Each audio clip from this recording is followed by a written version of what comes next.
Ард түмний сэтгэлд мундаг аав хэмээн хоногшсон Туяагийн даваасран өнгөрсөн баасан гарагт өвчний улмаас таалалт өгсөн билээ.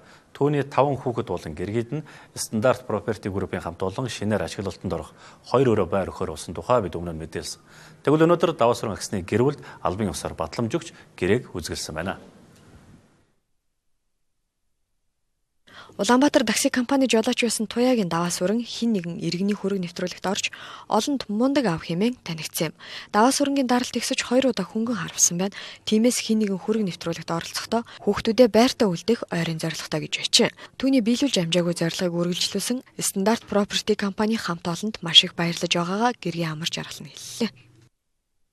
Би яг толгомдоод бас үг гарахгүй байна л да. Гэхдээ миний хань үнэхээр мундаг те монголчуудад бас үнэхээр бас нэгийг бодогдуулсан энгийн нэгэн жирийн аав байсан юм байна гэдгийг би одоо тэнгэрт гарсан хойно маш сайн мэдэрлээ. Тэгээд үүнээс гадна бас энэ Стандарт Property Group-ийнхэндээ маш их баярлалаа. Нэг ширхэг чулууг зөөсөн тэр барилгачид хүртэл баярлалаа гэж хэлмээр байна. Энэ бүгдийн цаана зүрх сэтгэл нэгтэй байгаа бас монголчуудаа баярлалаа. Миний 5 хүүхдийн буян заяаг ингэж дэлгэрүүлээд миний ханийн үзэл бодлыг тунхаглаад тэгээд биднэрт ийм сайхан байрыг олгож байгаа тэр хүмүүст бүгдэнд нь баярлалаа гэж хэлмээр байна. Энэ мессежийг илгээсэн Facebook-ийн бас найзуудтай баярлалаа гэж хэлмээр байна. Үнэхээр хэлэх үг олдохгүй байна. Тэгээ хамгийн гол нь хүн хүнээрээ байж чадвал хинч тэр хүчийг дийлж чадахгүй. Монголчууд эвтэй байхдаа хүчтэй байдгийг шүү гэд манай хань хэлдэг байсан. Яг тэр үг одоо бодогдож байна л да. Сайн санааны үзүүрт шар тус байдгийг энэ үйл явдал харууллаа. Стандарт Property Group-ийн гүйцэтгэх захирал Сод Эрдэнэтэй бид өнгөрсөн даваагаар уулзахад гэр бүлийн хүмүүс нь ажил явдалтай байгаа тул уулзахад тохиромжтой үеийг хүлээж байгаа гэсэн юм. Харин өнөөдөр Талигачин гэр бүлийнхэнтэй албан ёсоор уулзах боломж гарч батламжаа гардуулсандаа баяртай байгаагаа хэллээ. За бидний энэ хийж байгаа ажил бол нийгэм рүү чиглэсэн. За бас энэ нийгмийн хөгжил гэдэг маань нийтийн хөгжил байдаг те.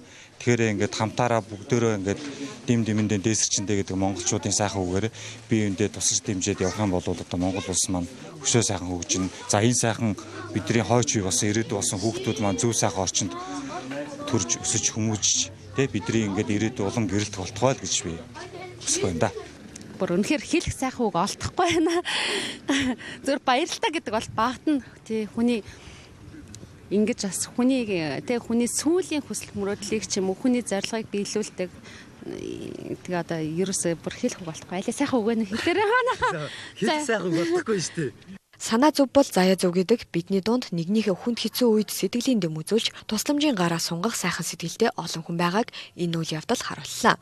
Мөн Улаанбаатар такси компани хамт олонч цаашид гэр бүлийнхэндээ холбоотой байж шинэ байранд нь тавилга авч өгөх, цэцэрлэгийн насны 2 хүүхдийг нь цэцэрлэгт үнгүй явуулах гэх мэт олон ажил хийхээр төлөвлөж байгаагаа хэллээ.